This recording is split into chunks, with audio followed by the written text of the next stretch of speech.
കൂട്ടുകാരെല്ലാവർക്കും പുതിയ വീഡിയോയിലേക്ക് സ്വാഗതം. ഇന്നൊരു ഡ്രിങ്കിൻ്റെ റെസിപ്പിയാണ് കേട്ടോ.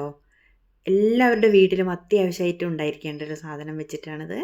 വയറിൻ്റെ അസുഖങ്ങൾക്കും ദഹന സംബന്ധമായ പ്രശ്നങ്ങൾക്കും ഗ്യാസിനും ഒക്കെ നമുക്ക് ഉപയോഗിക്കാൻ പറ്റുന്ന ഒരു സീഡാണിത്.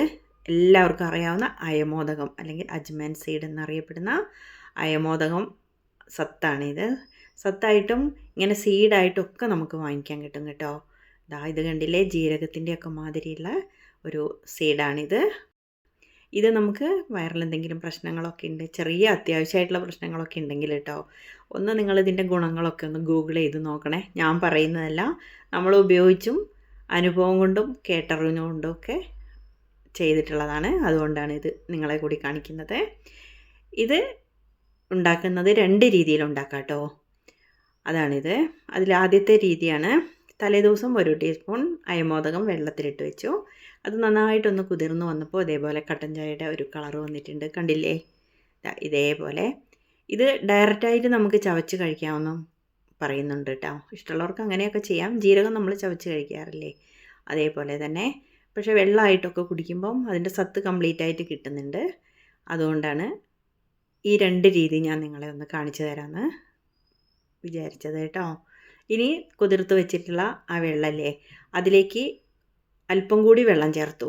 ഒരു അര ഗ്ലാസ് കൂടി വെള്ളം ഞാൻ ചേർത്തിട്ടുണ്ട്. എന്നിട്ടതൊന്ന് അടച്ചു വെച്ചിട്ട് ഹൈ ഫ്ലെയിമിലിട്ടിട്ട് ഒന്ന് തിളപ്പിക്കാം.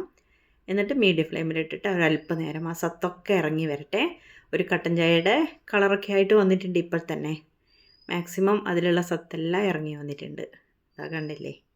ഇതൊന്ന് അടച്ചു വെക്കണം. അതിൻ്റെ ഫ്ലെയിം ഒന്നും പോകരുത്, അതിൻ്റെ ഗുണങ്ങളൊക്കെ കിട്ടട്ടെ. എന്നിട്ട് നമുക്കിത് ഓഫ് ചെയ്ത് വെക്കാം. തണിഞ്ഞതിന് ശേഷം ഇത് കഴിക്കാം കേട്ടോ. ഇനി മറ്റൊരു രീതിയുണ്ട്, അത് നമുക്ക് പെട്ടെന്ന് തന്നെ ചെയ്യാവുന്നതാണ് കേട്ടോ. ഇത് തലേദിവസം വെള്ളത്തിലൊക്കെ ഇട്ട് വെച്ചിരുന്ന താമസമല്ലേ, അത്രയൊന്നും വേണ്ട. വയറിന് എന്തെങ്കിലും ഒരു ഗ്യാസ് പോലെയോ ഒരു ഡൈജഷൻ്റെ പ്രശ്നമൊക്കെ വരുന്ന സമയത്ത് നമുക്കിതൊരു ടീസ്പൂൺ ഒരു ചട്ടിയിലേക്ക് ഇട്ട് കൊടുത്തിട്ട് അതൊന്ന് പൊട്ടി വരട്ടെ. മീഡിയം ഫ്ലെയിമിലിട്ടിട്ട് ഇതാ പൊട്ടി പൊട്ടി വരും. എല്ലാവർക്കും അറിയാൻ തോന്നുന്നുണ്ട് ഇല്ലേ, കടുകൊക്കെ പൊട്ടണില്ലേ, അതേപോലെ കേട്ടോ. നന്നായിട്ട് എല്ലാം ഒന്ന് പൊട്ടി വരുന്ന സമയത്ത് നമുക്കിതിലേക്ക് 1 ഗ്ലാസ് വെള്ളം ഒഴിച്ചു കൊടുക്കണം. 1 ഗ്ലാസ് വെള്ളം ഒഴിച്ച് അര ഗ്ലാസ് ആവുന്നത് വരെ തിളപ്പിച്ച് വറ്റിക്കണം കേട്ടോ. അതുകൊണ്ടാണ് 1 ഗ്ലാസ് വെള്ളം ഒഴിച്ചു കൊടുക്കണം എന്ന് പറഞ്ഞത്.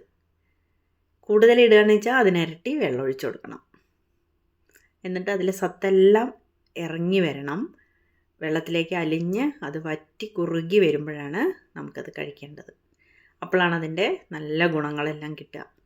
എത്ര വെള്ളം എടുക്കുന്നോ അതിൻ്റെ പകുതിയായിട്ട് വറ്റിച്ചെടുക്കണം. ആ സത്തെല്ലാം അതിലേക്ക് ഇറങ്ങി വന്നു. കളറൊക്കെ ചേഞ്ചായി വരുന്നുണ്ട്.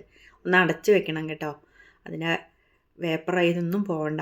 അതിൻ്റെ സത്തെല്ലാം എല്ലാ ഗുണങ്ങളും നമുക്കതിലേക്ക് കിട്ടട്ടെ. കണ്ടോ, തിളച്ച് വന്നു. ഇനി നമുക്കത് ഓഫ് ചെയ്തിട്ട് 2 രീതിയിൽ ഉണ്ടാക്കിയതാണ് കേട്ടോ. അര ഗ്ലാസോളം എടുത്തിട്ടുണ്ട്.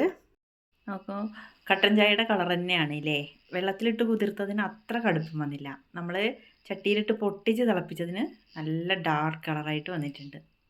2ൻ്റെയും ഗുണം ഒരേപോലെയാണ് എന്നാണ് കേട്ടോ പറയപ്പെടുന്നത്.